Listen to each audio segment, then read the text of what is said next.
Alexis.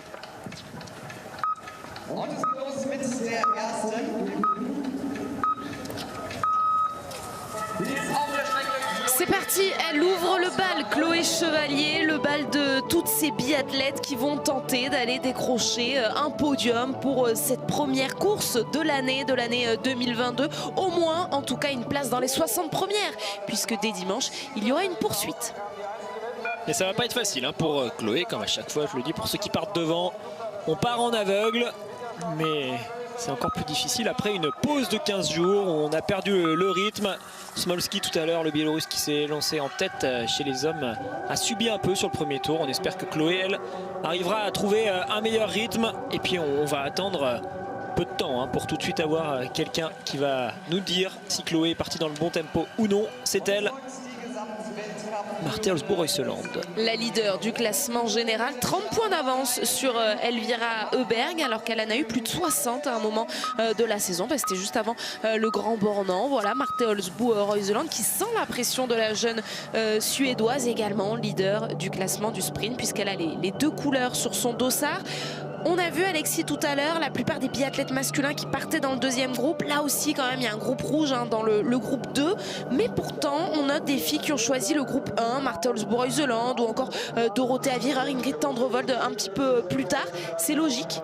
Oui, alors déjà ça s'explique par le fait qu'on ait des météos quand même très précises. Il pouvait y avoir un peu d'incertitude chez les hommes. Là on voit que les conditions sont légèrement meilleures, surtout au niveau de la neige. C'est ça qu'on redoute hein, pour les groupes de départ. Et puis le fait qu'il y ait eu la course des garçons avant a déjà bien fait travailler cette piste. Peut-être que si on avait eu comme le programme initial seulement la course des filles aujourd'hui, Marthe Olsbourg-Reuseland aurait décidé de prendre le groupe 2, mais là avec la course des garçons qui était juste avant, et ben on sait que cette piste a été travaillée, lissée, lustrée, donc ça permet de partir quand même dès le premier groupe normalement dans des conditions qui sont assez bonnes. On verra quand même ce que ça donne tout à l'heure en analysant les temps de passage des tout premiers tours. Et ça va être intéressant hein, chez les filles de voir si ce qu'on a vu en décembre se confirme avec des Norvégiennes, hormis Marthe Olsbourg-Reuseland qui étaient plus en difficulté que les années précédentes, des Biélorusses qui nous font forte impression, Suédoises très rapides et puis les Françaises qui sont là. Donc on va avoir plein de belles choses à voir, peut-être ce qu'on peut attendre des Allemandes qui étaient un peu moins bien que ce qu'on aurait pu penser, mais on l'a vu chez les hommes tout à l'heure. Les Allemands étaient bien au rendez-vous, ça pourrait être la même chose chez les filles.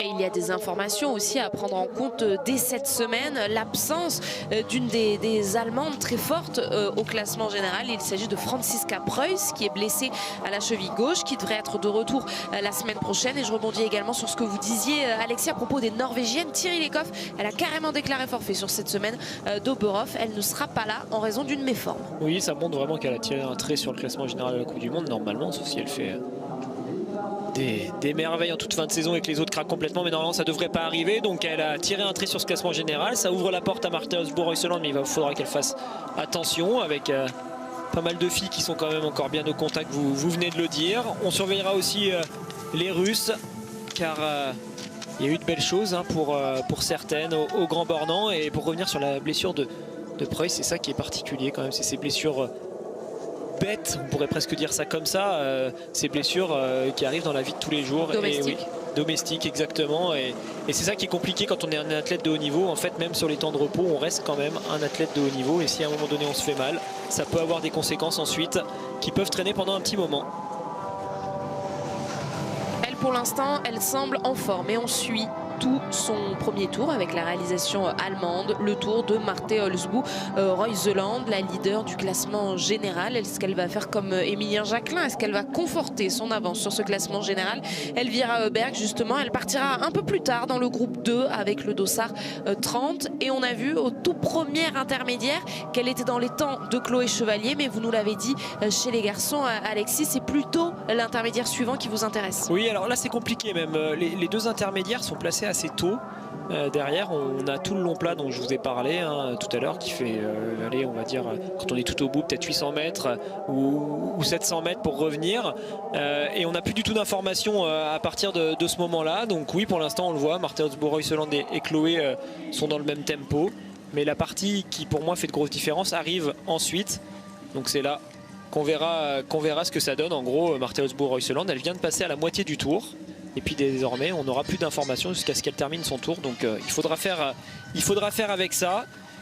Mais j'ai hâte de voir ce que ça donne au niveau des temps de passage du numéro 7 de Retsova, la Russe qui nous a impressionné quand même sur la fin du mois de décembre et qui a l'air d'être normalement bien aidée par les skis. On l'a vu en tout cas chez les hommes tout à l'heure. Les Russes avaient l'air d'être bien au niveau de leur glisse. Elle vient de passer à 3 secondes sur le premier intermédiaire, Retsova. Elle était montée sur le podium de la Mastart d'Annecy le Grand Bornand en terminant 3e. Elle, Lisa Vitozzi, elle était un peu passée à côté de la Mastart d'Annecy le Grand Bornand. Souvenez-vous, 5 erreurs dès le premier tir. Elle avait terminé en 27e position. Mais c'est une nouvelle page qui s'ouvre désormais avec cette nouvelle année 2022. Lisa Vitozzi vient de s'élancer sur la piste juste devant la Kazakh. On attend Ingrid Tendrevold, notamment avec le dossard 15. Dans quelques minutes maintenant, on l'a vu se préparer, Ingrid Tendrevold. Oui, voilà, ça fait partie de ces filles, hein, Vitozzi, Tendrevold, Dorothea Wierer, qu'on attend certainement un peu mieux sur ce mois de janvier. On sent hein, qu'il peut y avoir des choses intéressantes. Alors italienne, elle, on verra ce que ça donne. Là aussi, il peut y avoir des surprises. Mais pour revenir aux 3 que je citais précédemment, c'est vraiment 3 filles qu'on sait capables à tout moment de remonter sur un podium, mais qui ont eu du mal à démarrer leur saison. Lisa Vitozzi, il y a eu des choses qui étaient quand même intéressantes, mais elle n'a pas réussi à concrétiser par exemple les bons sprints qu'elle avait fait, les traduire par un podium ou les transformer en podium sur une poursuite. Dorothea Wierer, là aussi on l'a vu au Grand Bornand, il y avait un moment où elle était super bien placée, puis finalement il manque un tout petit quelque chose. Tendrevold on l'a quasiment pas vu. Donc c'est 3 filles qu'on va surveiller avec attention sur ce mois de janvier.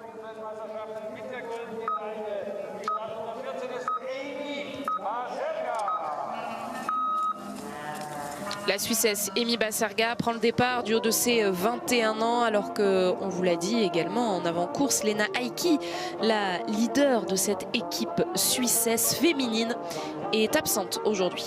Et un cas positif qui a été détecté là sur cette étape d'Oberhof chez les Suisses pour Benjamin Weiger. Donc ça doit aussi quand même mettre un peu le doute hein, dans les esprits. Quand on fait partie de la même équipe, forcément, ça a encore plus d'incidence au niveau mental. Allez, Tendrevold est parti.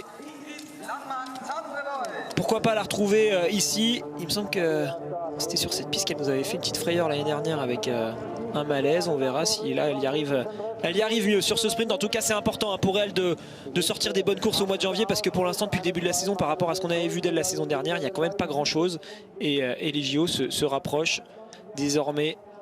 Et Chloé vient de terminer son premier tour. On a dit tout à l'heure 8 minutes 30 il me semble à peu près pour le premier tour des garçons. Bah là vous le voyez, 7 minutes 30 pour le premier tour des filles.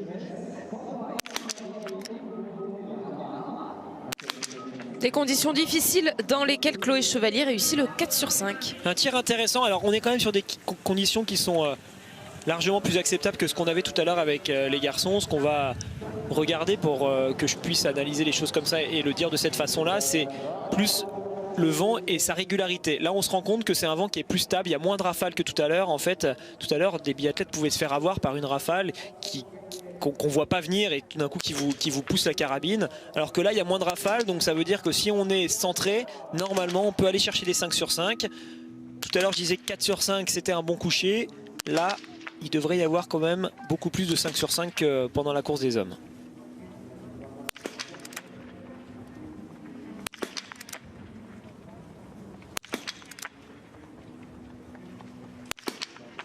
Et ce ne sera pas le cas non plus pour Marte Holzboe Reuseland. 3 biathlètes viennent de passer et pour l'instant, aucun sans faute. Oui, aucun sans faute, ça permet à Chloé de rester aux avant-postes. Elle fait un bon début de course hein, quand on regarde les temps de passage là, de ce premier tour.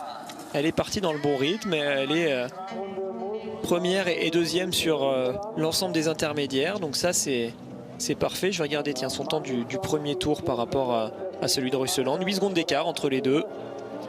Donc c'est très correct pour l'instant pour Chloé. On verra ce que ça donne en termes de résultat global. Elle pourra donc jouer un 9 sur 10 tout à l'heure quand elle arrivera sur son tir debout. Dorothea Wierer, sur la 2e semaine d'Oberhof la saison dernière, elle avait été elle aussi aux avant-postes, 2e du sprint, 6e de la Mastart, un site qui réussit à l'italienne, qui ça y est elle aussi est sur la piste. On est au dossard 19, prochaine tricolore à s'élancer, c'est le dossard 25 de Justine Brezas-Boucher. cette montée, elle est assez impressionnante là quand on arrive. Alors, c'est pas toujours facile de bien s'en rendre compte avec les plans de caméra dont on dispose.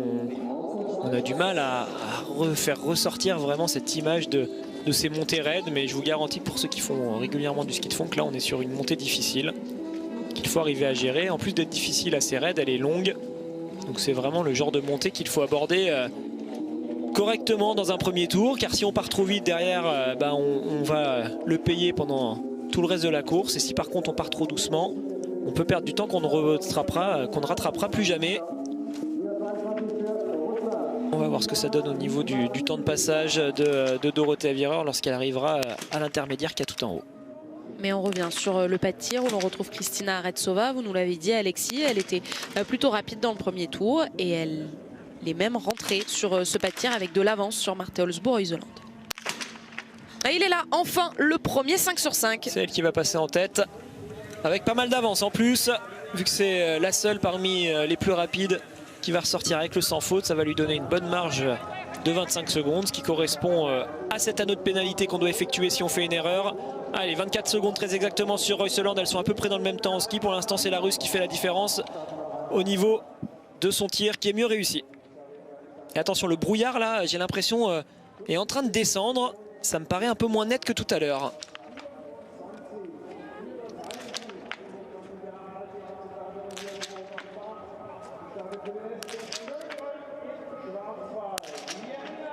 Monika Onitz met cette dernière balle dehors. La Polonaise qui était très en vue lors des précédentes saisons. Malheureusement, beaucoup plus en délicatesse depuis le début de cette saison 2021-2022. Elle est actuellement 55e au général. Alors j'ai une caméra qui me permet en permanence de voir ce qui se passe sur le pas de tir et surtout les fanions. Ça s'est accentué là au niveau du vent, là au moment où Monika Onitz était en train de tirer. On a eu pour les premières, donc environ, on va dire, allez, elles sont 7 à être sorties, donc on va dire pour les 8 premières, 7 premières, il y a eu des conditions qui étaient acceptables avec un vent qui était plutôt régulier en direction de la droite. Là on a vu un moment assez fort et c'est en train de se calmer à nouveau. Le vent vient de tourner. Il allait vers la droite et maintenant il va en direction des biathlètes. Donc la biathlète qui est en train de tirer actuellement là de face. Alors on aura profité sur ces 4 premières balles, mais la dernière est dehors. Vous l'avez vu juste avant ce tir en double fenêtre. Justine Brezas-Boucher a pris le départ. Elle était en toute fin de ce groupe, de ce premier groupe. Ah non, elle était même la première biathlète du groupe 2, pardon. Donc désormais ça va s'enchaîner. Lisa Theresa Hauser, Elvira Heuberg, Denise Herrmann ou encore Anne Heuberg. Bref, de très grands noms vont s'enchaîner. Également Anaïs Bescon et Anaïs Chevalier-Boucher qu'on attend dans ce deuxième groupe. Mais avant, le départ de Lisa Theresa Hauser. Lisa Vitozzi a tiré sa première balle. Ah, c'est quand même assez inégal ce qui se passe sur le pas de tir. On a du vent qui change, qui n'est pas le même pour toutes les biathlètes. Et puis également une luminosité, une visibilité plutôt, qui évolue en permanence. Des moments où il y a du brouillard. Tout d'un coup, les nappes de brouillard s'en vont. Là, on le voit, hein, on voit beaucoup mieux actuellement. Dommage, Lisa Vitozzi n'en a pas profité pour aller chercher un 5 sur 5. Alors que ça s'était éclairci. Ensuite, quelques secondes après, à nouveau du brouillard. Donc ça peut aussi être un peu, pas de la chance on va dire, mais plutôt de la réussite pour ces biathlètes. Il faut avoir le privilège d'arriver dans une fenêtre où les conditions sont meilleures. Et là, franchement, pour Idalienne, c'est le bon moment.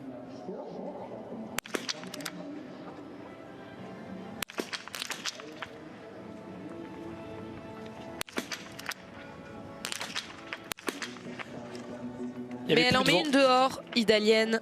Ah, il n'y avait plus de vent, plus de brouillard quand elle a tiré. Ça fera quand même une erreur. Une erreur, ce 4 sur 5, on l'a vu tout à l'heure chez les garçons, même si les conditions étaient sensiblement différentes. Ça continue de faire des bons scores, évidemment, avec le 9 sur 10, ça portait pour Idalienne, pour la championne du monde du relais féminin à Pokluka en février dernier, mais elle n'a pas saisi l'opportunité. Alors est-ce que certaines ne vont pas passer à côté? Peut-être que ce sera le cas pour Elvira Heuberg, meilleure jeune au classement général, deuxième sur ce classement avec son dossard 30. Alors si on s'en tient aux statistiques, forcément, c'est l'une des favorites. Elvira Heuberg aujourd'hui, on est sur une piste difficile où il peut y avoir des écarts qui sont assez important au niveau du ski. C'est la plus rapide depuis le début de la saison, donc ça en fait automatiquement l'une des favorites. Mais il faudra quand même réussir à aller chercher un score correct. Pourquoi pas à 8 sur 10 pour elle, ça peut encore aller chercher de belles choses. Et puis au-dessus de 8, bien sûr, on le sait. Elle jouera le podium quasiment à coup sûr. Allez, il est là le beau 5 sur 5 pour Tendrevold. Et ça va faire une belle entame. Regardez, c'est toujours Retsova qui va rester en tête avec son 5 sur 5 elle également. Marthe Olsbourg-Heuseland, elle, a fait une erreur. Conséquence, c'est sa compatriote Ingrid Tendrevold qui lui passe devant. Elle ressort en deuxième position de ce premier tir. Denise Herrmann. Denise Herrmann à domicile. Je suis assez curieux là de voir ce que ça va donner au niveau de ces temps de ski. Alors oui, hein, on le voit pour l'instant parmi les plus fortes, en tout cas celles qu'on avait identifiées comme les plus fortes sur ce début de start list. Elles sont que deux à avoir réussi le 5 sur 5, donc Retsova et Tendrevold, logiquement elles sont en tête. Reuseland au contact. Stremus, la Roumaine qui est bien placée grâce à elle aussi un sans faute, 4e, mais bon la course est encore longue, ça peut changer.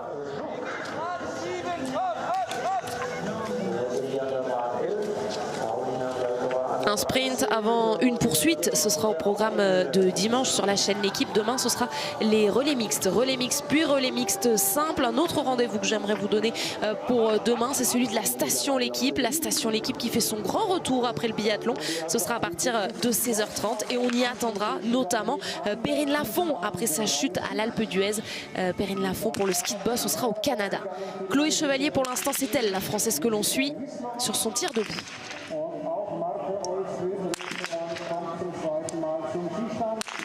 Et une nouvelle erreur, 8 sur 10, donc son score du jour. Oui, alors là, elle a pas eu de réussite. J'ai l'impression que c'est un cordon juste en bas qui aurait presque pu basculer. Mais la cible est restée noire. Il y aura donc un nouvel anneau de pénalité pour Chloé. On verra ce que ça donne quand ça ressortira pour plus de filles. Ça commence bien pour Dorothea Wierer avec un sans faute. Et attention, on se retrouve déjà avec le deuxième tir de Marthe Olsbourg-Heuseland qui peut aller chercher un 9 sur 10. Si elle repart sans faute, la Norvégienne, il faudra bien sûr la surveiller dans le dernier tour.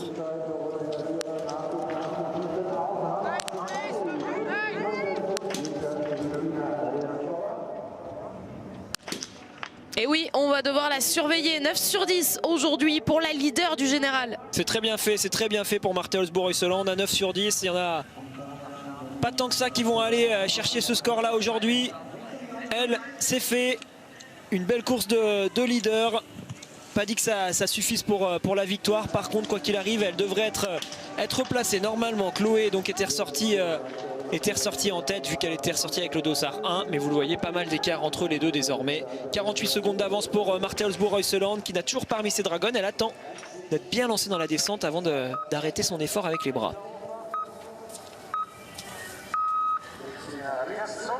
Un assaut là, la Biélorusse qui a remporté déjà un sprint cette saison. C'était le sprint d'Orfilsen, 3e également du sprint d'Östersund. Vous l'aurez compris, c'est plutôt son format de prédilection. Il est agréable ce départ ici à Oberhof, vous l'avez vu, hein, on s'élance sur du plat pendant quelques mètres. Et puis derrière, on a cette descente tout de suite qui permet de faire redescendre les émotions. Souvent quand on s'élance, les toutes premières secondes, on est un peu envahi par les émotions, par l'adrénaline. Le fait d'avoir cette descente comme ça, ça permet de retrouver ses esprits. Et Retsova, elle pourrait jouer la victoire, mais j'ai même pas le temps de le dire qu'elle en a raté une.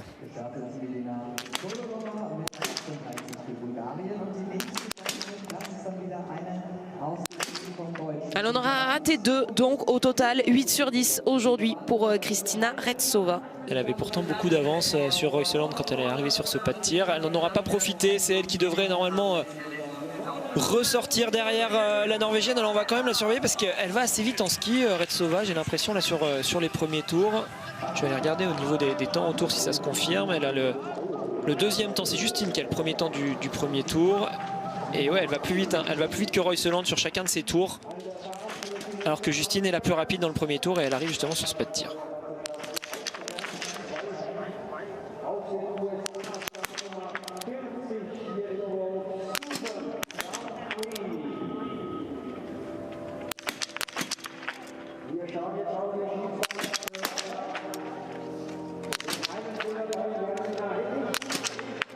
3 tours, ça va faire beaucoup pour Justine Brezas-Boucher qui était arrivée avec presque 9 secondes d'avance sur ce pas de tir. C'est dommage parce que là c'est vraiment dû à une erreur de réglage de la carabine. Certainement qu'il y a eu moins de vent au moment où elle a tiré que par rapport au vent qu'elle avait à ses réglages. Il aurait fallu qu'elle reproduise le vent qu'il n'y avait plus. Donc c'est-à-dire remettre des clics vers la droite, et on l'a vu, elle avait cette tendance basse-gauche. Elle a loupé ses 3 balles au même endroit. Donc ça montre bien que c'est une tendance due à sa visée et non pas des erreurs de sa part. Avec 2 ou 3 clics vers la droite et 1 ou 2 vers le haut, ça aurait pu basculer pour les 5 balles dans la cible. Mais c'est comme ça, le biathlon, c'est une affaire de détails. Et aujourd'hui, Justine n'a pas réussi à régler ça correctement. Elle avait explosé aux yeux de la planète biathlon la saison dernière. Ici, à Oberhof, Lisa Theresa Hauser avait signé en 2 semaines 3 podiums, les 3 premiers podiums de sa carrière. C'était des 3e places. Depuis, elle a même gagné sur ce circuit de la Coupe du Monde. Et la voici donc de retour en Allemagne, Lisa Theresa Hauser, pour son premier tir.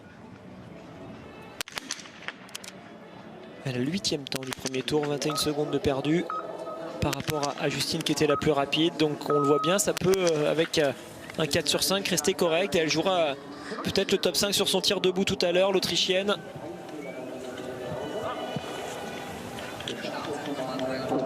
Et Retsova était ressortie à 20 secondes de Marthe Olsbo-Reuseland avec un tour de plus. On l'a vu sur le plan précédent, enfin sur l'image précédente plutôt, Justine Brezas-Boucher est ressortie de cet anneau de pénalité sur lequel Elisa Theresa Hauser, elle est sortie en 19e position à plus d'1 minute de retard sur Kristina Retsova. La Russe est toujours en tête après le premier tir. Oui, Retsova donc en tête après le premier tir, celle qui fait la meilleure course à l'issue des 2 tirs, c'est Reuseland. Mais il y en a quelques-unes qui peuvent venir la faire reculer. C'est le cas de Dorothea Virer, de Paulina Fialkova, de Tendrevold, de Leschenka.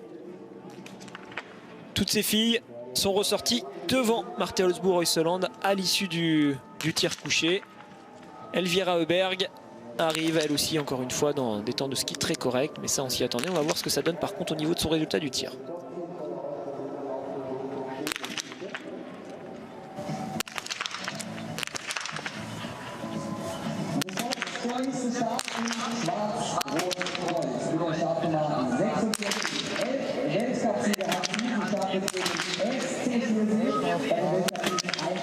Des erreurs sur ce pas de tir, 2 pour Elvira Heuberg pour débuter. Il y en avait déjà une sur le tir couché d'Idalienne et elle se rajoute 2 anneaux de pénalité supplémentaires. Oui, il y a beaucoup d'erreurs. Alors il y a moins de vent que pour les hommes, mais finalement c'est pas toujours plus facile quand il y a moins de vent. Je vais vous expliquer pourquoi. Tout simplement que d'une manière générale, pour régler sa visée au niveau de son coucher, c'est toujours plus facile de contrer le vent. C'est-à-dire que si on voit que le vent a forci, on rajoute des clics pour le contrer. Par contre, c'est beaucoup plus difficile de faire des clics pour remettre le vent qu'on a en moins par rapport à ses réglages, alors que Tendrevold est en train de faire un super tir.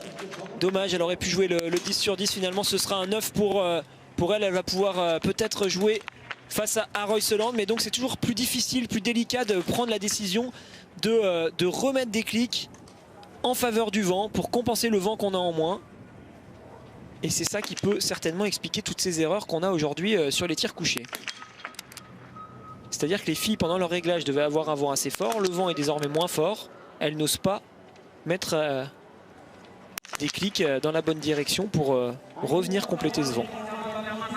Une erreur également pour Denise Herrmann. Elle aussi, on a coché son nom. Lisa Vitozzi, elle est passée sur le tir debout. Elle a fait le plein. Lisa Vitozzi, 7 sur 10. Donc aujourd'hui pour l'Italienne qui avait été en difficulté sur le premier tir. Idalienne ressort de l'anneau de pénalité, mais c'est surtout Ingrid Tendrevold que l'on surveille et qui est en 2e position à 11 secondes de Marthe Olsbo-Reuseland.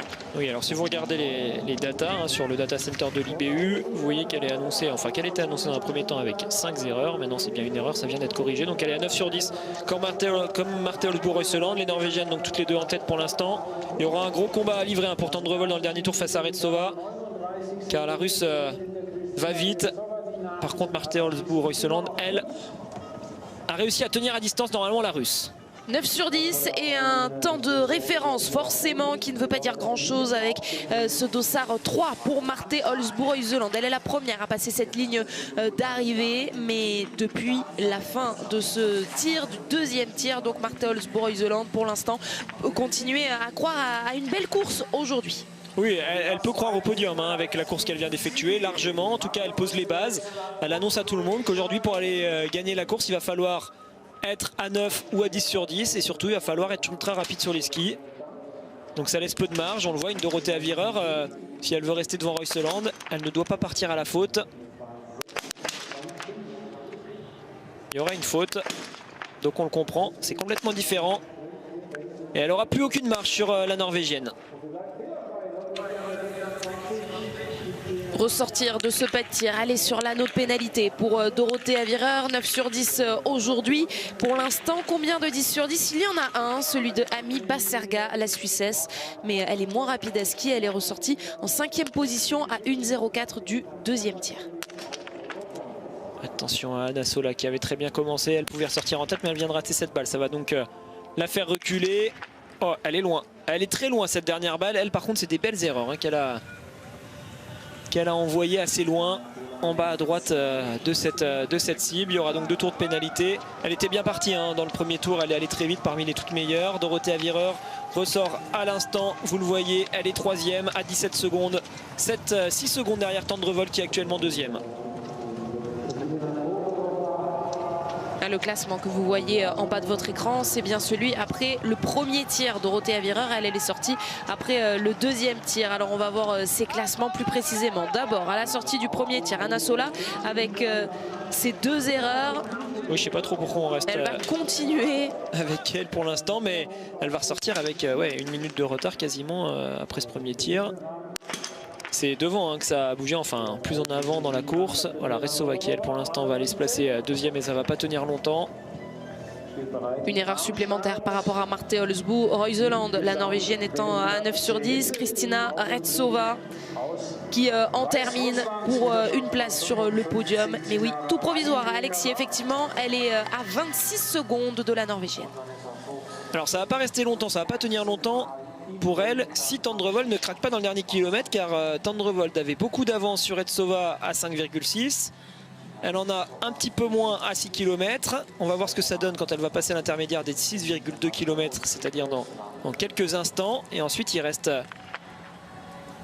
bien du chemin à parcourir. Il y a 5, 6, 7 secondes d'avance pour Tendrevol sur Retsova à 6,2 km. Donc la Norvégienne va devoir s'employer pour rester devant la Russe. Au premier plan, l'Allemande qui a tiré, il s'agissait de Vanessa Voigt. Et vous l'avez vu, elle a fait le plein. Anna Öberg s'est mise sur la cible juste à côté d'elle, à la cible numéro 3.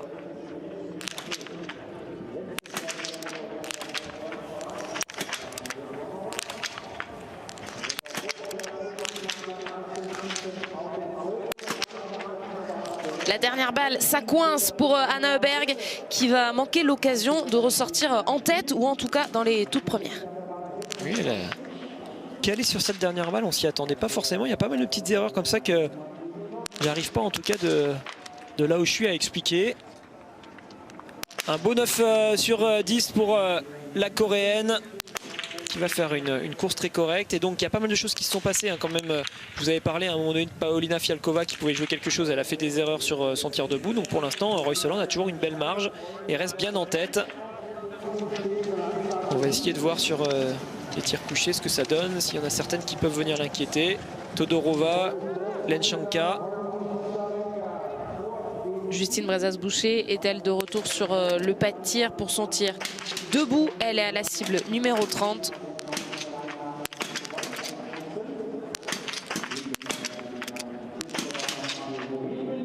Deux erreurs supplémentaires pour Justine Brezas-Boucher. Le plein en revanche pour Marketa Davidova.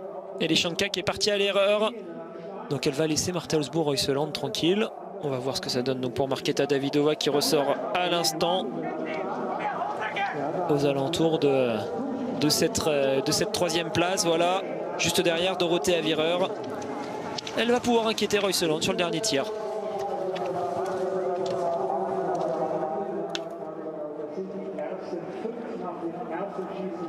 On revient sur ce pas de tir pour retrouver Lisa Theresa Hauser.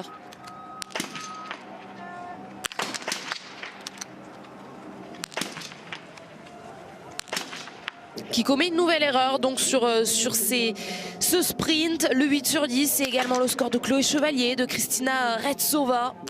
Celles qui ont fait mieux, Marthe Holzboer-Iseland, Ingrid Tendrevold ou Dorothea Wierer sont pour l'instant devant. Là, pour vous donner un ordre d'idée, elle perd environ 18 secondes par tour, Lisa Theresa Hauser, par rapport au temps de ski de Justine Brezas-Boucher qui va, elle, la plus vite sur, pour l'instant, les 2 premiers tours. Donc l'Autrichienne n'est pas encore revenue sur des standards qu'on avait pu voir avec elle l'année dernière au niveau de son allure sur les skis. Et là, le vent a complètement tourné. Vous le voyez, il souffle désormais dans l'autre sens.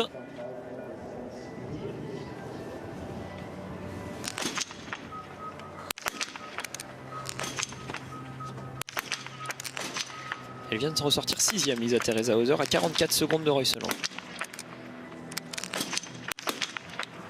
Vanessa Hins réalise le plein dans une ambiance tout autre par rapport au Grand Bornand, alors qu'elle est à domicile, mais c'est à huis clos, vous l'aurez compris. Le silence sur le pas de tir, le silence également sur la ligne d'arrivée pour accompagner Ingrid Tendrevold qui va terminer devant Kristina Retsova avec 3 secondes environ, même un peu plus pour la Norvégienne sur la Russe. Eh ben, il en restait pas beaucoup hein, sur la fin. Heureusement que c'était pas 1 kilomètre plus long, car elle a perdu pas mal en fin de course. Mais bravo à Tendrevold qui va enfin peut-être retrouver le podium. On attendait une course comme ça de sa part depuis un petit moment maintenant.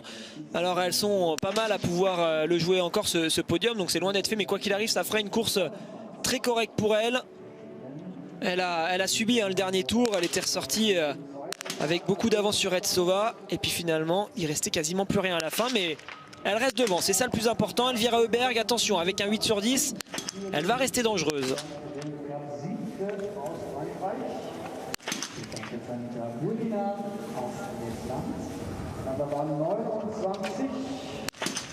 Et elle va le chercher, ce 8 sur 10. Elvira Heuberg, 5 sur 5 sur ce tir. La menace est donc encore là. Et elle va le chercher avec la manière. Elle s'est bien battue là sur ce tir debout. Vous avez vu, ça a soufflé sur les dernières balles. Là, il y avait beaucoup de vent.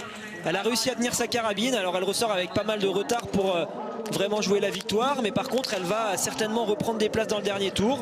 Pourquoi pas essayer de se replacer pour elle dans le top 5. Ça semble peut-être jouable face à Lenchenka par exemple.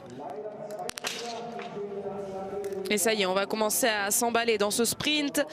Il y en a un peu de partout. Denise Herrmann, donc, qui vient de finir ce tir debout avec 2 erreurs supplémentaires. Il y en avait déjà une, 7 sur 10 aujourd'hui pour Denise Herrmann. Sur le plan précédent, vous avez vu Anaïs Bescon commettre une erreur sur son premier tir. Elle va bientôt ressortir de cet anneau de pénalité. La voici, Anaïs Bescon. Elle ressort en 11e position. Et une autre Française est sur le pas de tir, c'est Anaïs Chevalier-Boucher. Il y a beaucoup de filles de partout là, il va y en avoir dans tous les sens. Certaines vont aller vers l'arrivée, c'est le cas avec Dorothea Wierer. D'autres commencent seulement leur course avec Anaïs Chevalier-Boucher. Brorson qu'on surveillera sur les tirs qui vont arriver. Déjà on va regarder ce que ça donne pour Dorothea Wierer, qui va se replacer certainement sur le podium provisoire. Non, ça va pas le faire face à Retsova. Elle va donc aller se mettre 4e.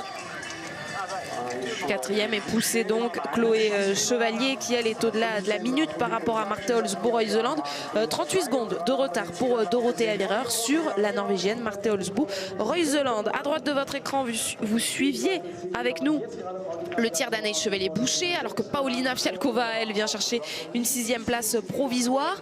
Il y a un petit bug visiblement sur la simulation. On ne sait pas si Anaïs Chevalier-Boucher a fait une faute. A priori oui, puisqu'elle n'est toujours pas ressortie. Et pendant ce temps-là, je continue de suivre les temps de passage de Justine, qui malgré toutes ses erreurs limite clairement la casse. Elle passe à 1,25. Elle est en train de reprendre pas mal de temps dans le dernier tour. Donc on va surveiller ce que ça donne, mais elle est en train d'essayer de rentrer et de revenir dans le top 10 provisoire.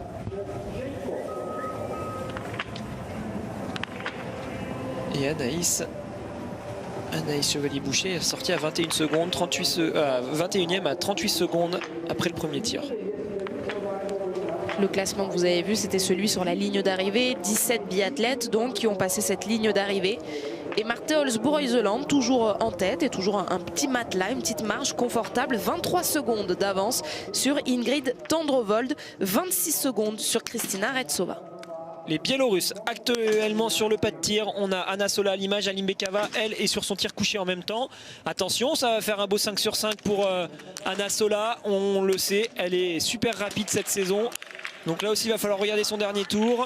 Aline Bekava, pour l'instant, est à 4 sur 4. 5 sur 5 pour Aline Bekava, qui va être certainement très bien placée lorsqu'elle va sortir de ce tir couché. Todorova, qui pouvait faire une super course grâce à son beau 5 sur 5, va aller tourner beaucoup trop de fois malheureusement sur son tir debout. Alors Anna Sola, elle ressort 3e du 2e tir et du 1er tir. Aline Bekava ressort bien 2e. Oui, elle est là. Brorson est actuellement 3e de ce premier tir, donc on va la surveiller. Brorson lorsqu'elle arrivera sur le tir debout. Aline Bekava, donc on vient de le voir à l'instant. Et Sola seulement à 16 secondes avec un tour de plus que Reuseland. Ça peut faire des dégâts dans le dernier tour. Elle est capable de revenir 2e et même pourquoi pas venir embêter la Norvégienne. Et là j'ai bugué car j'ai vu qu'il y avait une petite étoile à côté de Nigmatulina, la Russe. Il y a dû avoir un problème pour elle. Elle était affichée 3e et là elle vient de rétrograder à la 17e place. Elle a dû avoir une pénalité, je ne sais pas pourquoi, on ne l'a pas vu beaucoup à l'image la Russe, mais en tout cas l'étoile est bien présente. Ouais, cet astérisque qui s'affiche sur nos tablettes pour indiquer qu'il y a une pénalité. Comme vous l'a dit Alexis, ça peut être sur de multiples choses. Un tour de pénalité pas fait. Le départ aussi du sprint, Alexis, qui aurait été anticipé pour donc la Russe Nigmatulina. Anna Öberg sur son tir debout.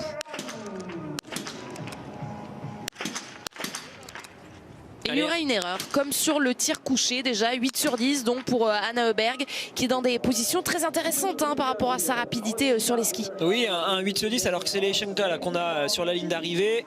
Elle va essayer d'aller terminer devant Dorothée Avireur, mais ce sera trop juste, elle va donc être derrière. Ensuite Justine, vous la voyez, va arriver là-bas au fond. Ça va être intéressant de voir combien elle se place malgré toutes ces erreurs sur le pas de tir. On regardera bien sûr, comme à chaque fois pour Justine, les temps de ski. Ça nous donnera normalement le sourire. 5e place donc pour les Schenkta. Et Justine, je vais vous donner son temps de ski dès qu'elle a franchi la ligne d'arrivée. Meilleur temps de ski avec 16 secondes sur Retsova. Et elle termine pour l'instant en 9e place provisoire. Elle a fait un gros dernier tour. Il y aura des regrets avec ces 2 balles pour Marketa Davidova car elle était rentrée sur le pas de tir avec de l'avance. Avec un plein, elle aurait pu ressortir aux avant-postes, mais elle va devoir aller tourner. Et attention, ça bouge dans le dernier tour avec Anna Sola qui va très très vite. Elle était ressortie avec 16 secondes de retard sur Marte Olsbu-Reuseland. Finalement, à l'intermédiaire des 5,6 km, elle n'a plus que 5 secondes de retard sur la Norvégienne. Pour l'instant, elle est partie beaucoup plus vite que Reuseland dans ce dernier tour et elle est en train de revenir au contact. C'est pas fini pour la victoire pour Reuseland. Sola est là, elle est à l'intermédiaire des 6 km désormais à 6 secondes. Elle est donc passée, elle s'est intercalée entre Marte Olsbu-Reuseland et Ingrid Tendrovold, la Biélorusse. Et on vous le rappelle, on va attendre le passage d'Aline Bekava et de Brorson sur les tirs debout. 7 km et demi à parcourir pour toutes ces filles. 3 fois la boucle de 2 km et demi, vous l'aurez compris. Donc il va falloir attendre un peu avant de voir cette fille-là sur la ligne d'arrivée. Anna Sola, pour l'instant, c'est Lisa Teresa Hauser qui l'a franchi cette ligne d'arrivée. 6e avec plus d'1 minute de retard sur Marte Olsbu-Reuseland. Anna Sola sur le dernier intermédiaire dont on dispose, celui des 6,2 km, est passé à 5,6 secondes de retard sur Marte Olsbu-Reuseland, avec donc 10 secondes d'avance sur Tendrovold qui est toujours 2e pour l'instant sur la ligne d'arrivée. On va voir comment elle gère toute la partie plate. Elvira Öberg, elle, était passée à 49 secondes sur le dernier intermédiaire. 49 secondes pour aller chercher cette 6e place et même mieux 5e place avec 1 seconde d'avance sur Irina Leschanka. Elvira Öberg 5e provisoire. Mona Brorson qu'on devait surveiller sur le tir debout, malheureusement à son habitude craque complètement. Oui, c'est vraiment triste pour en tout cas ceux qui sont fans de Brorson. De mémoire comme ça, j'aimerais presque qu'on fasse une stat sur le nombre de fois où elle est arrivée pour jouer la victoire ou le podium sur ses tirs debout et où elle est passée complètement à côté. Bah voilà, une fois de plus, vous venez de le dire, Anne-Sophie, comme à sa mauvaise habitude, on pourrait presque rajouter. Orson va donc aller sur la note pénalité. C'en est terminé pour ses chances. Et je regarde tiens, les temps de ski entre Justine et Elvira Heuberg. Ça va être intéressant de noter que Justine va beaucoup plus vite sur cette course. Elle lui met 21 secondes à la Suédoise qui était la plus rapide sur le mois de décembre. Et assez vite, on va rebasculer sur les deux Biélorusses. Donc c'est elles les plus menaçantes actuellement. L'une n'a pas encore fait son tir debout, c'est Alim Bekava. Et l'autre est dans le dernier tour et elle va très vite. Elle va arriver d'un moment à l'autre face à nous, à la place de Denise Herrmann qu'on aperçoit désormais pour essayer de nous donner des éléments et de savoir si elle est devant ou non Marthe Olsbo-Reuseland qui est toujours en tête. Elvira Heuberg a eu un coup de froid à l'intersaison. C'est les informations que nous ont transmises les autres commentateurs suédois notamment. Alors est-ce que ça explique les 21 secondes de retard sur Justine Brezas-Boucher, la française qui a été incroyable sur les skis aujourd'hui. Justine Brezas-Boucher, 13e provisoire au passage de Denise Herrmann. L'Allemande l'a fait reculer. L'Allemande qui termine 9e provisoire, toujours derrière Chloé Chevalier. Le dossard 33 à l'image. C'est la Polonaise Kamila Zouk et nous c'est toujours Anna Sola qu'on attend. Alors qui entre Alim Bekava et Anna Sola va revenir avant? Ce sera soit pour l'arrivée, soit pour le tir. On va voir ça. Ah oui, Justine elle a clairement limité la casse quand même avec ses 5 tours de pénalité. Elle est seulement à 1,26. C'est assez impressionnant alors qu'on voit le tir couché de Julia. Qui fait plaisir. La nouvelle Julia retrouvée déjà à Annecy le Grand Bornand sur ses tirs couchés qui lui faisaient défaut depuis le début de la saison. Et bien c'est une entame parfaite dans cette course. Bon, il fallait pas jouer avec le bord droit sur la dernière balle un petit peu plus, sinon ça passait pas, mais c'est bon, c'est un 5 sur 5, elle est là à 10 secondes, elle jouera donc sur le tir debout. Julia, pourquoi pas y croire avec elle pour le podium. Ça y est, on la retrouve Anna Sola et non, elle va pas réussir je pense à se mettre devant Reuseland. Elle a l'air d'être toujours avec quelques secondes de retard. Elle va donc s'intercaler entre Marthe Olsbo, Reuseland et Ingrid Tendrevold. Anna Sola, 7 secondes de retard sur Marthe Olsbo, Reuseland qui va pouvoir souffler. Ça tient, donc face à Sola, désormais on va attendre Alim Bekava sur le pas de tir pour le tir debout. Alim Bekava, elle a le dossard 55. Et actuellement c'est le dossard 50 qui est en train de tirer sur ce pas de tir. Anaïs à l'image qui elle justement a le dossard 51 et qui vient donc de ressortir 5e, vous l'avez vu à seulement 17 secondes. Anaïs elle va se battre dans ce dernier tour face à Dorothea Wierer et face à Anna Sola. Si elle est capable de faire le même dernier tour que Sola, elle pourrait remonter devant Tendrevold. Pourquoi pas? Allez, elle est là, Alim Bekava.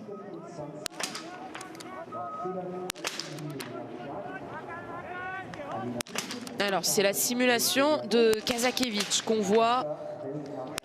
Et la voici, celle de Dinara Alim Bekava, 2 erreurs. Ouais, ça fera beaucoup. Ça fera beaucoup, mais là aussi il va y avoir des places d'honneur à aller chercher pour la victoire. Pour l'instant ça semble se confirmer, en tout cas pour l'instant pour Marthe Olsbo-Reuseland. Est-ce que ça va jouer pour le top 5 pour Alim Bekava quand elle ressortira? On verra ça. Donc nous maintenant on va se concentrer un peu sur la course d'Anaïs Chevalier-Boucher qui elle est dans le dernier tour et qui peut remonter pas mal de places pour essayer de rester dans ce top 5 et pourquoi pas même remonter sur le podium. Et puis bien sûr après on aura le tir debout de Julia mais qui va arriver dans environ 6 minutes. Meilleur résultat en carrière pour Vanessa Voigt, c'était déjà sur un sprint à Östersund et elle avait terminé 10e. Est-ce qu'elle va faire mieux aujourd'hui? En tout cas, elle s'en est donné les moyens. Vanessa Voigt a 24 ans, elle est pour l'instant 6e provisoire. Et pour l'instant, Chloé tient toujours à la 12e place. Elle a fait une course très correcte avec son 8 sur 10. Anna Heuberg également est à 8 sur 10 aujourd'hui. Alors qu'on a vu tout à l'heure Elvira Heuberg davantage en difficulté. Elvira Heuberg qui est pour l'instant 7e sur la ligne d'arrivée avec elle aussi un 8 sur 10 aujourd'hui. Est-ce que Anna Heuberg va faire mieux que cette 7e place? Eh bien oui, elle va terminer dans le top 5 provisoire certes, mais elle fait reculer Dorothea Wierer. Et on est avec l'une des adversaires directs clairement d'Anaïs Chevalier-Boucher qui est donc dans ce dernier tour. Elle vient de passer sur l'intermédiaire des 5,6 km avec 14 secondes de retard sur Marthe Olsbo-Reuseland. Elle est actuellement 4e. Elle est à 6 secondes du temps de Tendrevold, qui est toujours 3e sur la ligne d'arrivée. Donc pourquoi pas y croire pour le podium de la Française. Ça peut revenir dans ce dernier tour si elle a encore un peu de watts, comme on pourrait dire, un peu d'énergie pour terminer. Des erreurs supplémentaires pour Svetlana Mironova. Elle aussi était dans des temps intéressants, alors que Suzanne Dunkley, sur le plan précédent, vous l'avez vu, elle a réalisé le plein. Il y avait uniquement 5 10 sur 10 chez les garçons tout à l'heure. Vous le constatez depuis le début de cette course, les conditions sont plus accessibles pour les filles et il y a davantage de sans faute. Qu'est-ce qu'on va revoir à l'image? Une chute. Une Allemande, ouais, c'est une Allemande qui est au sol, le dossard 65. Dana Vidal. Vidal qui a chuté malheureusement. Alors normalement on se fait pas trop mal en ski de fond quand on tombe, mais quand même là vous le voyez, c'est à haute vitesse, hein, on peut vite atteindre des allures aux alentours des 70 km/h, et si on tombe avec un genou qui est mal placé ou un ski en travers ou une main en travers, ça peut quand même faire mal. On évite aussi de tomber sur la carabine parce qu'en plus de la casser, ça peut vous blesser. Donc on espère que ça va aller pour l'Allemande Davidova. Elle vient de terminer 7e, une course correcte. Elle est là, hein, Davidova. Elle fait pas de coups d'éclat fabuleux, mais quand même elle est assez régulière, et on est toujours donc avec l'Allemande qui est tombée. Il faut éviter que d'autres viennent les percuter. Et on regarde ce qui se passe en même temps dans le dernier tour. Aline Bekava vient de passer 3e, elle est derrière Sola à 7 secondes, et Anaïs, elle est en train de revenir sur Tendrevold, donc ça risque de bouger tour à tour avec Anaïs qui pourrait passer devant la Norvégienne, et ensuite Aline Bekava qui pourrait repasser devant. On va essayer de suivre, et elle a l'air d'être touchée au bassin malheureusement, l'Allemande.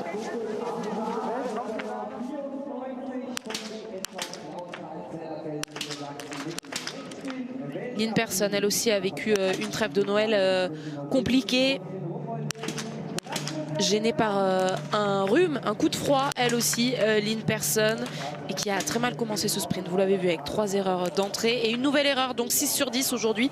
Ce sera son résultat derrière la carabine à la suédoise. C'est chaud là en ce moment sur la piste dans ce dernier tour pour savoir qui va se classer 3e provisoire. Ça se joue entre 3 filles, entre Aline Bekava, Marie Eder et Anaïs Chevalier-Boucher. Et puis également celle qui la tient pour l'instant, cette 3e place, c'est-à-dire Tendrevold. C'est ultra serré entre toutes ces filles. Ça change sur chaque intermédiaire. Il y en a une qui est devant, après elle prend 2 secondes, l'autre prend 2 secondes, ainsi de suite. Ça n'arrête pas de se croiser. Si on fait l'état des lieux sur le 6,2, c'est Aline Bekava actuellement qui prend la 3e place à 12 secondes de Royseland. Elle est avec 2 secondes d'avance sur Tendrevold et 8 secondes d'avance sur Anaïs Chevalier-Boucher. Et ensuite, on va attendre le passage de Marie Eder, la finlandaise, qui est en train de faire une super course et qui passe dans des temps ultra proches d'Aline Bekava. La réalisation pour l'instant nous montrait les ralentis du podium tel qu'il est actuellement, avec en 3e position Ingrid Tendrevold, 2e position Anna Sola et 1re position donc Marte Holzboe, Royseland. Mais on attend les autres filles que vous venez toutes de citer sur cette ligne d'arrivée pour voir si ça va bouger ou pas pour Ingrid Tendrevold notamment. Alors dans l'ordre, ça va faire l'arrivée d'Anaïs Chevalier-Boucher, ensuite l'arrivée d'Aline Bekava et ensuite l'arrivée de Marie Eder. En attendant, on va avoir l'arrivée d'Anaïs Bescon. Anaïs, elle est passée aux alentours de la 14e place sur le dernier intermédiaire. Avec une erreur sur chaque tir aujourd'hui pour Anaïs Bescon sur ce premier sprint de l'année 2022 pour aller chercher une 11e place provisoire. Alors oui, 12e place, enfin ce que j'annonce moi c'est par rapport également aux filles qui sont passées, donc c'est bien ça, 11e, si les 3 autres passent devant ça fera 14e. Allez, elle est là la première qu'on attendait. Anaïs en direction de la ligne d'arrivée pour essayer de passer devant Tendrevold. Ce serait bien pour elle, mais ça va être très chaud. Elle n'a plus que 3 secondes pour y parvenir. Anaïs Chevalier-Boucher passer devant Ingrid Tendrevold. Malheureusement, ça ne va pas le faire. Elle va aller chercher le chrono de Kristina Retsova. 3 dixièmes devant elle. Julia qui peut jouer la victoire. Attention, il faut qu'elle la mette cette dernière balle. Allez, oui, on va voir ce que ça donne au niveau de la sortie du pas de tir. Mais elle sera dans le coup pour jouer le podium à coup sûr. On verra si c'est assez pour jouer la victoire. Allez, il y a 25 secondes à aller perdre en gros sur cette anneau de pénalité, plus les 10 secondes qui restent pour sortir de ce pas de tir. On regardera ça. En même temps, on va voir Alim Bekava qui va arriver dans quelques instants sur la ligne d'arrivée. Et puis tout de suite derrière, on aura Marie-Eder. Un tour de pénalité, 9 sur 10 aujourd'hui pour Julia Simon. On le voit pour Marthe Olsbourg-Heuseland. La victoire, elle va se jouer avec ce score-là, ce score de 9 sur 10. Julia Simon qui est environ, ça y est, à la moitié de cet anneau de pénalité. Allez Julia, il faut vraiment s'accrocher parce que le dernier tour va être compliqué. On en parle depuis tout à l'heure avec toutes ces filles qui sont dans un mouchoir de poche pour la 3e place. Essayer de se donner un peu de marge avant d'attaquer le dernier tour. Elle ressort donc pour l'instant dans les temps de Tendrevold. 3e. Allez. Elle va se battre elle aussi face à Tendrevold, face à Marie-Eder, face à Alim Bekava. Et Paula Beauté qu'on retrouve pour ses débuts en Coupe du Monde sur son premier tir. Et c'est un 5 sur 5 pour Paula Beauté pour débuter sa carrière en Coupe du Monde à 21 ans. Elle vit sur ce sprint d'Oborov, sa toute première course. Ouais, bravo de commencer comme ça dans ces conditions difficiles avec un 5 sur 5, c'est super.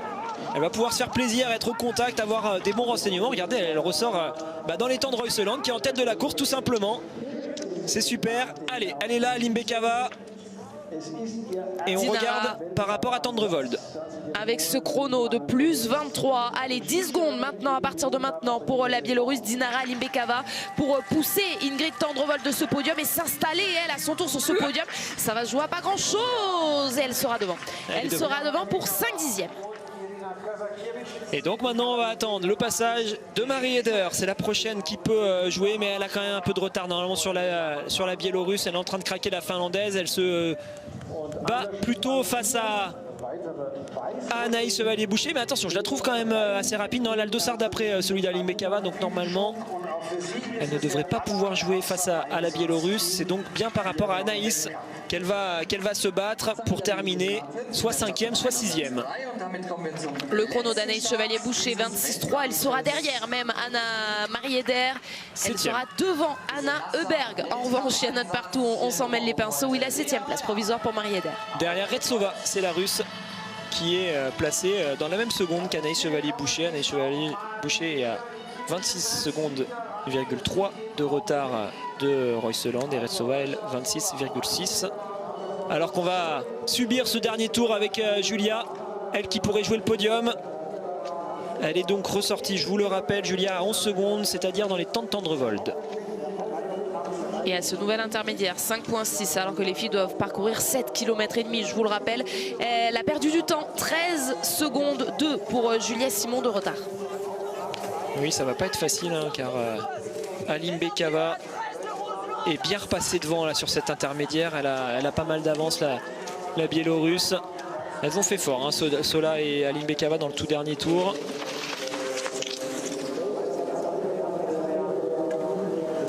Et il n'y a pas beaucoup de place hein, pour se mettre si je vous donne vraiment les écarts. Donc on a Reuseland qui est en tête, Anna Sola qui est à 7 secondes en étant 2e. Et ensuite la 3e place elle est à 22,6, la 4e place elle est à 23,1, la 5e elle est à 26,3, la 6e elle est à 26,6. Donc c'est ultra serré. En une seconde on peut perdre presque 3 places. Et ça c'est une bonne nouvelle puisqu'il faudrait voir le verre à moitié plein pour le suspense, pour la poursuite. Ça veut dire que les filles vont s'enchaîner, vous le savez. On prend cette ligne d'arrivée du sprint pour faire la ligne de départ de la poursuite. Elles vont donc s'enchaîner sur le départ de la poursuite, toutes les filles avec les chronos que vous venez de décrire. C'est sur cette partie qu'elle peut être forte, Julia. Elle a subi un peu la montée, ça se voyait à sa gestuelle. Par contre, une fois qu'on va arriver au sommet de celle-ci, cette montée qui est plus petite que la toute première du début du tour, derrière on arrive sur cette longue partie plate où il faut de la puissance. Et on le sait, Julia, sur ce genre de profil, elle peut vraiment reprendre du temps. Allez, c'est maintenant que ça commence le combat pour elle. Si elle veut essayer de remonter sur le podium, c'est là qu'il va falloir se battre. Chaque coup de bâton va compter. Se battre face à la neige, face au vent pour essayer de revenir sur Alim Bekava qui pour l'instant tient la 3e place. 2e sur la poursuite, 2e sur la Mastart à Annecy, le Grand Bornand. Jamais Julia Simon dans sa carrière n'avait enchaîné 2 podiums consécutifs. Est-ce qu'elle pourrait même faire le coup de 3 en rattrapant le temps de Dinara Alim Bekava? Julia Simon actuellement sur la piste dans son dernier tour. Franziska Hildebrandt, elle vient de terminer son tout premier tour et s'installe pour le premier tir.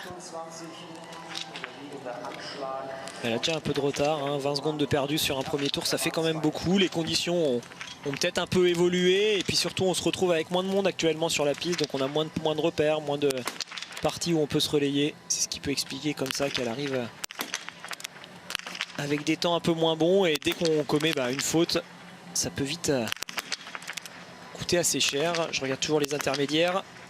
Elle est passée avec 2 secondes de retard, 3 secondes de retard pardon, très exactement, sur Aline Bekava au dernier intermédiaire. Julia, ça peut le faire, clairement ça peut le faire pour le podium. Si la Française s'arrache dans la dernière ligne droite, qu'elle ne subit pas des grosses rafales vent de face, ça pourrait pourquoi pas jouer, alors que l'Allemande, qu'on a vu tout à l'heure chuter, va partir vraisemblablement faire des examens médicaux pour savoir ce qu'il en est au niveau de l'impact qu'elle a eu apparemment au niveau de son bassin. En tout cas c'était là qu'elle se tenait tout à l'heure quand elle est partie. Elle ne passera donc pas cette ligne d'arrivée sur laquelle on trouve Valentina Semerenko pour une 12e place provisoire. Mais elle va reculer, l'Ukrainienne. Pourquoi? Parce qu'on attend Julia Simon et elle sera dans les 12 premières, ça c'est sûr. Mais à quelle position est-ce que Julia Simon va aller chercher la 3e place pour signer un nouveau podium? Pour nous faire patienter, on va regarder le tir de Stina Nilsson. Oui, il va falloir tenir jusqu'au bout, car Stina Nilsson, qu'on a annoncé sur les sites spécialisés, un coup sélectionné pour les JO, un coup non sélectionné, est certainement dans une situation où elle doit quand même montrer de belles choses pour pouvoir y aller en Chine sur ces Jeux Olympiques. Allez, pour l'instant ça commence bien.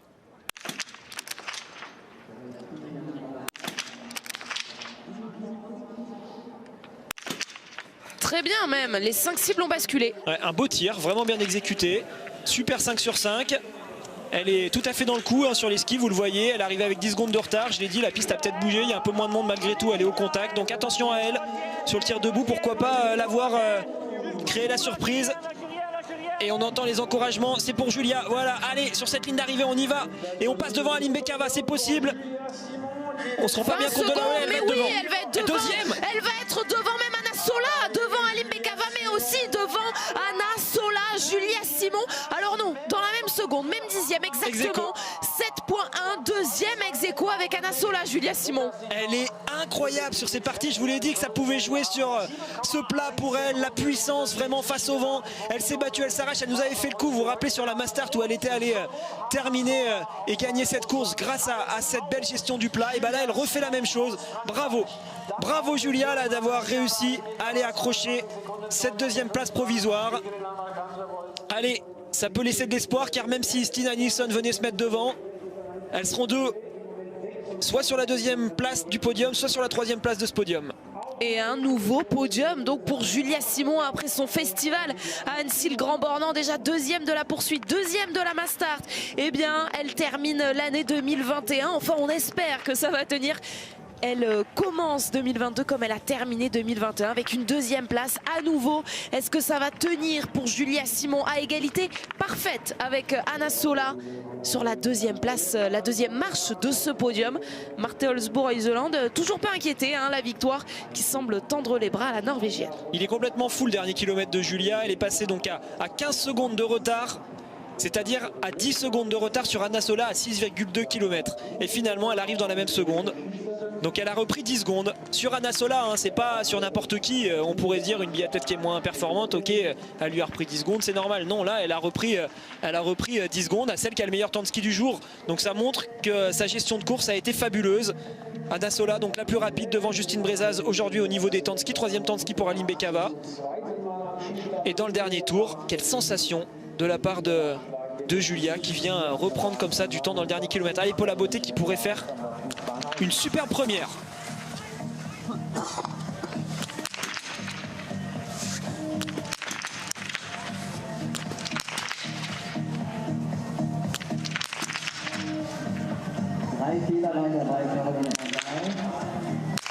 Ah, c'est beau. Oui, ce sera une super première pour Paula Beauté. 9 sur 10 pour sa première course en Coupe du Monde.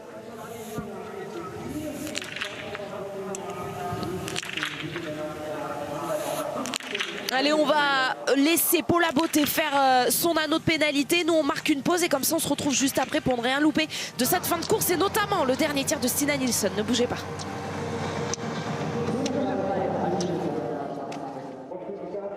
Cette année 2022 commence sur les chapeaux de roue. Après la deuxième place d'Emilien Jacquelin sur le sprint masculin ici à Oberhof, Julia Simon vient chercher un podium, elle aussi chez les filles. Julia Simon, deuxième ex-aequo avec Anna Sola.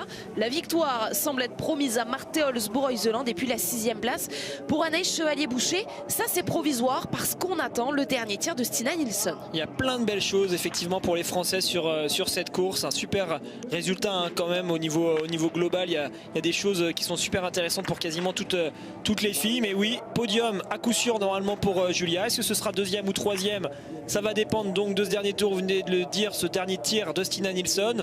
On penche actuellement plutôt en faveur de quoi qu'il arrive une deuxième place, mais on ne sait jamais. Avec Nilsson, on va se méfier. Elle a perdu un peu de temps là dans le deuxième tour par rapport à Julia. Donc même avec un 5 sur 5, elle restera peut-être derrière, mais ça va arriver très vite. Et puis un petit mot sur Paula Beauté hein, qu'on a vu, on a vu son tir et puis on a vite lancé la pub pour revenir et ne rien louper de cette fin de course. Paula est ressortie 22e à 54 secondes. C'est vraiment des super débuts pour sa première Coupe du Monde. Bravo à elle d'être allée chercher ce 9 sur 10 et on va suivre bien sûr son dernier tour. Elle vient de passer sur le dernier intermédiaire en 29e position à 1,15 Paula Beauté. La voici, Stina Nilsson. Allez, elle va tout jouer sur ce tir. Le podium. Et peut-être même la victoire si elle arrive à tenir dans le dernier tour. Mais on le sait en biathlon, pas le droit à l'erreur. Ça peut aussi très vite terminer aux alentours de la 30e place si elle se rate.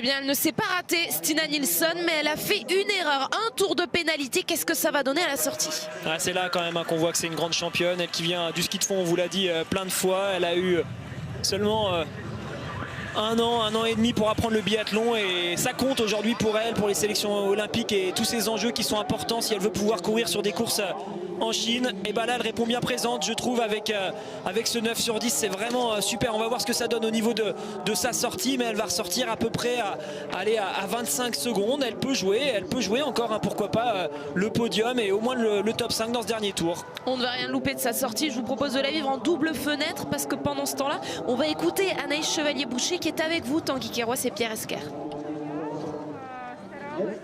Ouais, Anaïs, une concurrente de plus là, sur la fin de course avec Stina Nilsson qui tire à 9 sur 10. C'est très serré, très dense. Aujourd'hui, vous êtes 7 ou 8 dans une trentaine de secondes. Vous me l'apprenez parce que je sais pas, j'étais dans la cabane de change et je sais pas trop, donc peut-être 6 alors 5, 6, c'est ça? Pour l'instant, vous êtes 6e et okay, ça va, mais ça se joue vraiment à coup de secondes. Il y a Julia qui est montée sur le podium, qui est passée devant. Oui, mais bon, de toute manière, peu importe, 6 ou 7, l'essentiel est ailleurs. J'ai beaucoup de regrets sur ma première balle parce que je pense que c'est un avion. J'imagine Polo derrière sa jumelle qui a dû certainement m'insulter. Elle est vraiment loin, je sais même pas pourquoi je la lâche. Bon voilà, je suis contente d'avoir rectifié le tir sur les 9 balles qui suivent. Donc voilà, un peu de regret sur cette première balle, mais c'était la première de 2022, voilà. Elle est dehors, c'est bête. Je sais pas si on l'a vu à la télé, mais vous êtes accompagné de 2 gommettes, une sur chaque chaussure. Votre fille a pimpé la tenue de biathlète. Ouais, j'ai eu une petite surprise quand j'ai ouvert mon sac ici. J'avais des petites gommettes sur mes chaussures et sur ma cara. Bon bah voilà, ça va, c'est des petites étoiles. Mon mari m'a dit qu'elle voulait mettre des fusées, mais il avait trouvé ça un peu prétentieux, donc ils sont arrêtés aux étoiles. Comment ça va la forme après un mois de décembre qui s'est pas très bien terminé au Grand Bornand? J'ai mis beaucoup de temps à m'en remettre. C'était pas la forme qui était pas là. En tout cas, j'étais pas fatiguée physiquement après le Grand Bornand, mais mentalement, j'ai rarement été aussi déçue après une course. Ma start j'étais vraiment frustrée et je crois que je l'ai pas encore tout à fait digéré. J'ai encore du mal à en parler, j'ai du mal à l'analyser. J'étais vraiment déçue parce qu'il y a des jours où on est persuadé que ça va claquer et ce jour-là on faisait partie et voilà, je me suis complètement trompée sur ce dernier tir et j'ai mis du temps à la digérer, mais physiquement plutôt bien. En tout cas, j'ai bien récupéré et j'ai pu refaire du bon travail sur les 15 jours.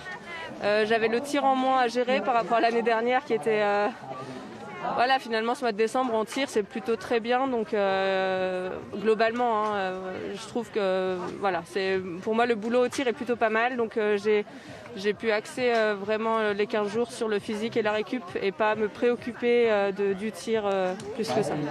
Un mot pour terminer sur la dernière française qui est encore sur la piste, c'est Paula Bottet qui tire à 9 sur 10 et qui est à moins d'1 minute à la sortie du tir debout. Elle a 21 ans, c'est la nouvelle génération de françaises, 35e apparemment en ce moment. Waouh, super, franchement très bien. En plus, je l'ai entendue dans mon dernier tour, elle était derrière et au début je l'entendais loin, puis après je l'entendais de moins en moins loin. Je me dis punaise, elle va. Non, c'est super. De toute façon, les courses comme ça, les premières courses de Coupe du Monde, la consigne c'est de faire ce qu'on a à faire et pas en rajouter. Voilà, donc c'est super. Ça va faire une belle course pour elle. 9 sur 10, elle a fait ce qu'il fallait. Première poursuite, donc chouette. Non, c'est chouette pour elle. Super. Merci. Merci. Et on les vivra dimanche, ces poursuites avec effectivement Paula Bottet. Alors le temps que l'interview se passe, d'autres filles sont passées devant elle. Elle est pour l'instant 37e donc sur ce classement provisoire. Anaïs Chevalier, elle, participe toujours à cette cérémonie des fleurs en 6e position. Oui, c'est super ce qu'a fait Paula. Effectivement, elle a fait ce qu'on attend d'elle. Les enjeux sur ses premières Coupes du Monde, c'est d'aller chercher au moins une fois un bon score au niveau du tir. Avec un 9 sur 10 d'entrée, c'est bien. Et on le voit, Stina Nilsson qui a un peu de mal dans le dernier tour là. Elle n'arrive pas à faire ce qu'a fait Julia, c'est-à-dire réaccélérer pour reprendre du temps. Elle en perd un peu et donc va plutôt se stabiliser aux alentours de cette 10e, 12e place.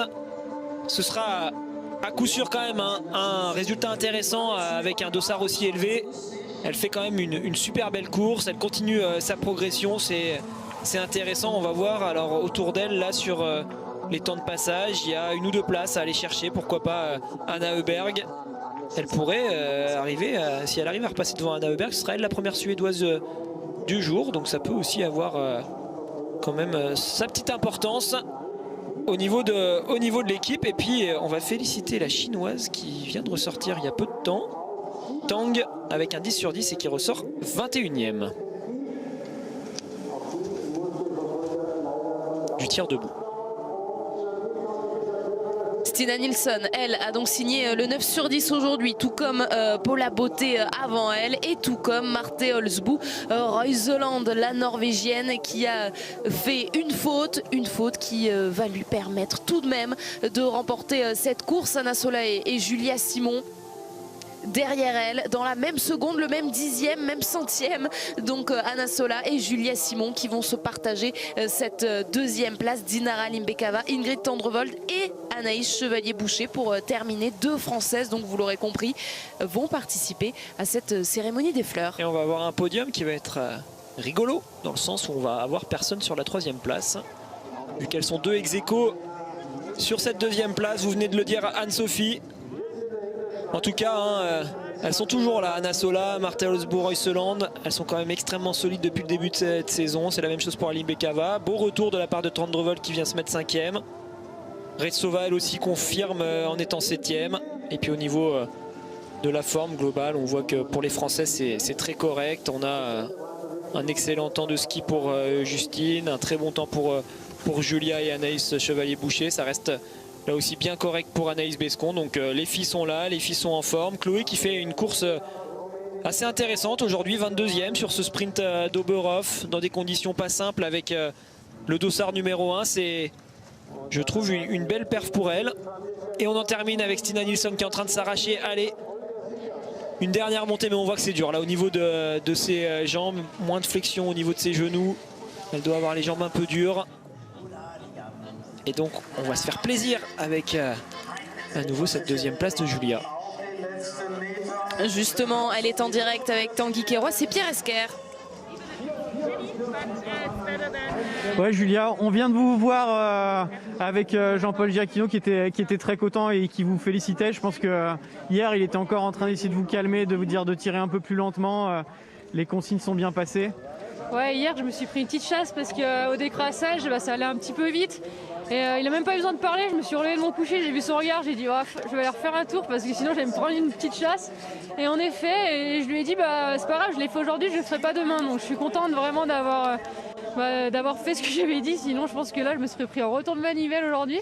Mais non, je suis super contente, c'est vraiment une course très très bien construite. Voilà, cette petite balle de boue me frustre un petit peu quand même parce que sinon ça serait trop beau s'il n'y aurait pas de frustration. Mais non, je suis super contente de la manière. Vraiment, j'ai posé les choses. Même sur les skis, je me suis pas affolée. J'ai très bien géré ma course. Et voilà, c'est des conditions difficiles parce que c'est une neige très lente. Et là, voilà, j'ai réussi à sortir une très bonne course, donc je suis contente. Tout le retour, le dernier kilomètre qui est très dur, c'est là que se joue aussi le podium. Racontez-nous, j'entendais hier Fred à l'entraînement qui disait presse Ouais. plus sur les... Ça se joue là-dessus sur donner ces derniers mouvements dans les cuisses, appuyer fort sur les skis pour vous lancer vers l'arrivée. Ça se joue finalement sur des détails, hein, une poussée en plus, voilà, une meilleure relance, un appui plus franc, des petites choses. J'ai pas pu me mettre dans les skis des 3 tours, j'étais tout le temps toute seule à travailler et du coup je me suis dit ok, j'ai travaillé 2 tours, je suis passée à tel endroit comme ça, alors là 3e tour j'en rajoute encore, j'essaie d'en remettre encore un peu plus.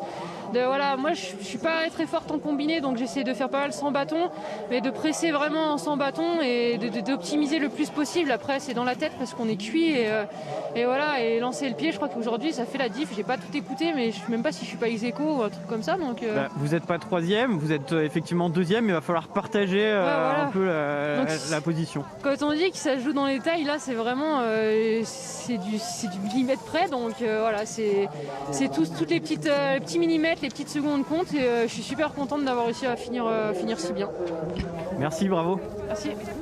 Elle va la partager, effectivement, cette 2e place avec la Biélorusse Anna Sola. Ce sera dans quelques instants. On reste ensemble, hein, évidemment, pour débriefer ce sprint. Et puis juste après, petit cadeau aussi, on diffuse un numéro de l'équipe Explore, la science du tir sur le tir en biathlon. Vous allez voir, c'est passionnant. Le travail de Régis Croiset, donc, qui sera diffusé juste après le débrief. Un débrief, Alexis, où on va vraiment féliciter tout l'ensemble de cette équipe de France féminine. Oui, vraiment une course intéressante au niveau global. On sait, hein, cette course de reprise après les fêtes, parfois elle peut avoir tendance à être très piégeuse. On peut ressortir de cette course en étant déçu, en ayant des doutes. Et ben là on voit qu'il y a quand même du positif pour quasiment toutes les filles de l'équipe de France. On le sait, Anaïs a été malade, Anaïs Bescon, finalement elle revient tout de suite en étant performante avec une 17e place. Chloé qui fait une course correcte avec cette 23e place. Julia qui arrive à monter directement sur le podium. Anaïs qui elle est sur cette cérémonie des fleurs. Et puis Justine qui a le meilleur temps de ski, qui arrive à limiter la casse malgré trop d'erreurs sur le pas de tir. Donc voilà, un peu de positif de partout, ça fait du bien pour attaquer ce dernier mois avant les Jeux Olympiques. Et puis bravo également à Paula Beauté qui fait une belle entrée en Coupe du Monde, ça c'est super. Et on est actuellement avec la chinoise Tang qui elle est en train de se battre pour essayer de terminer dans le top 30. Sur le dernier intermédiaire, elle passait en 25e position. Elle est à 10 sur 10. On verra ce que ça donne pour les Chinois et les Chinoises qui ont été entraînés, on vous le rappelle, une énième fois par un sacré panel de champions. Daria Domracheva et Olea Einar Bjørndalen pour le physique, Jean-Pierre Amat pour le tir, lui qui a longtemps entraîné l'équipe de France, qui a formé beaucoup de monde pour le tir en France. Elle terminera 29e de cette course, Yalin Tang, et on espère, on lui souhaite en tout cas de faire mieux aux Jeux Olympiques.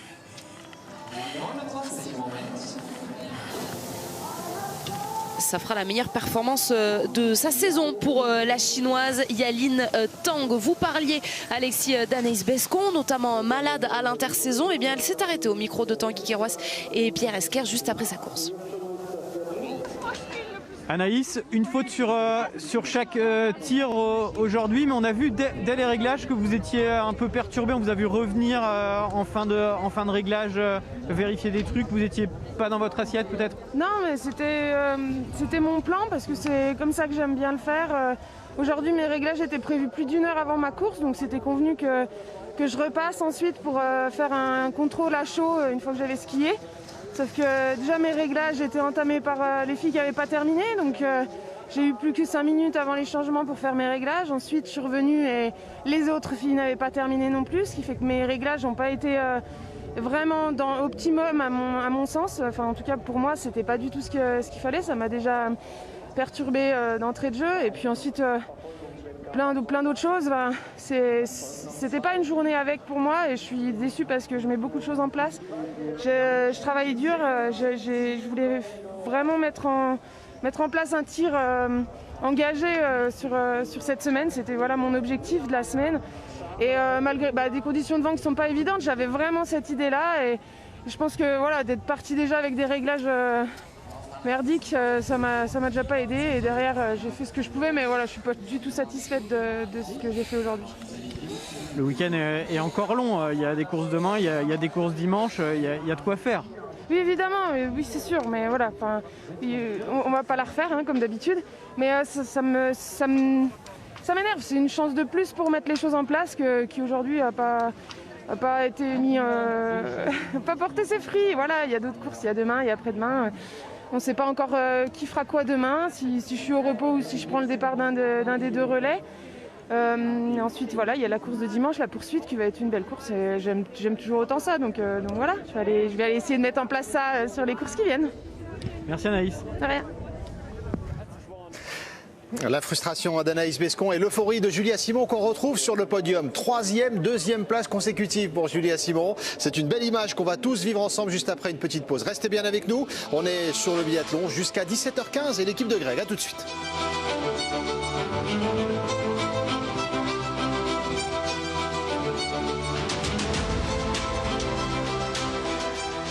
Elle a dit que hier, elle avait vu dans vos yeux que vous n'étiez pas très content pendant le décrassage. On vous a vu beaucoup plus content la féliciter là il y a quelques minutes. Oui, parce qu'hier, sur son tir couché du décrassage, où elle fait 3 fautes, où elle était retombée dans ses travers, voilà, donc je lui ai dit que si elle respectait pas ce qu'elle devait respecter, il ne fallait pas qu'elle s'étonne, de faire des erreurs, que la sanction était immédiate, voilà.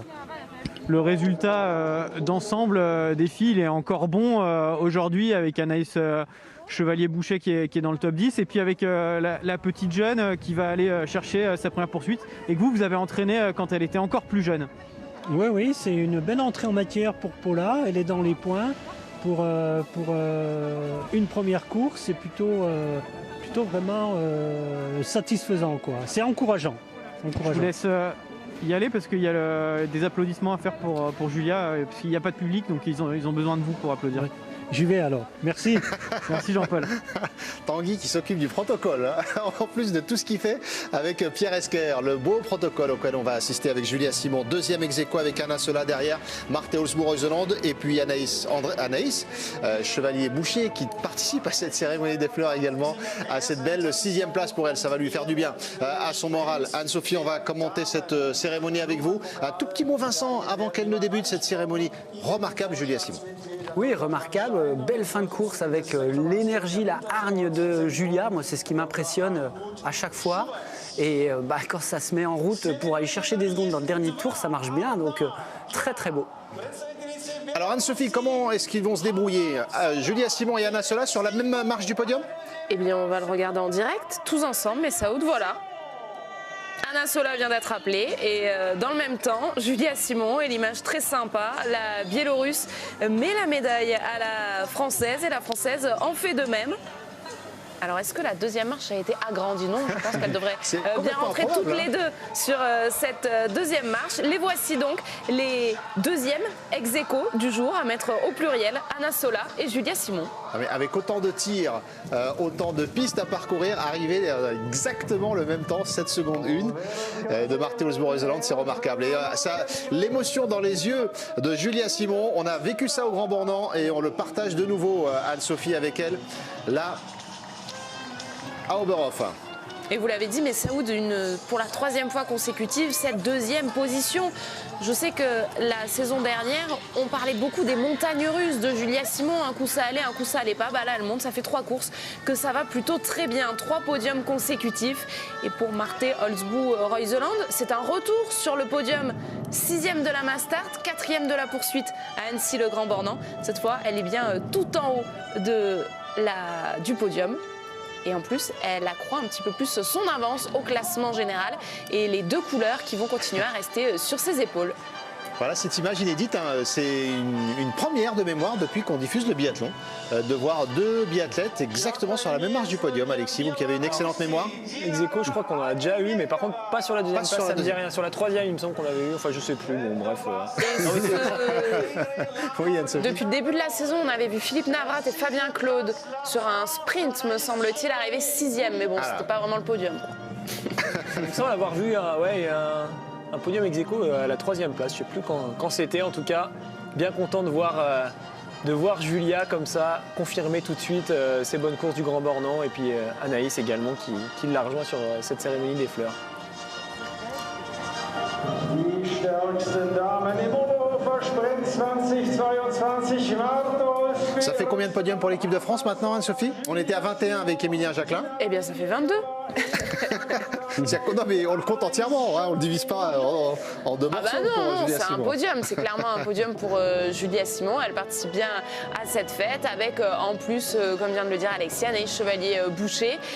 Et puis d'ailleurs les Françaises sur ce classement général, puisqu'on en parlait avec Marthe Holzbroek-Zoland, qui sont la nation la plus représentée en tête de ce classement général, puisque Julia Simon, elle fait un nouveau gros bond. Elle est désormais 14e, donc dans ce top 15 du général. Eh bien, les Françaises sont la nation la plus représentée, tout simplement.